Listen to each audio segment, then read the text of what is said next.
Përballë Longos, fshatit Longo, atje në cep aty më tanë, është fshati Longo, atje ku e shikoni në anën tjetër. Prit një minutë po, edhe këtu jemi në rrugën që kanë kaluar terroristët. Aty është lumi që shikoni, drejtim poshtë është lumi, dhe këtu jemi në rrugën që kanë kaluar terroristët për të vajtur atëherë në Longo për të bërë të masakrën.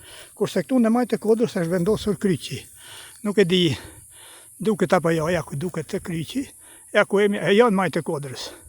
Ne duke ndjekur rrugën për shkuar të ato dy pemët e veçuar atje në majë. Atje është e kisha e vogël ku kanë pas bazën terroristët për të bërë atë masakrë që dështoi. 3 janë nisur për të ardhur kësaj rrugë poshtë. Janë përplasur me në lumë afër postës me ushtarët, është bërë zhurmë dhe pastaj janë tërhequr dhe kanë humbur pistoletën e kanë kthyer mbrapsht.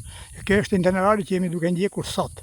Do t'ua japim pjesë gjithë itinerarin derisa të shkojmë në krye në majtë e Kodrës për ta plotësuar të gjithë ciklin. Ja ta bëjmë edhe një herë ciklin që ta shikoni, ajo është majë e Kodrës, sa ato dy pemët janë të veçuara.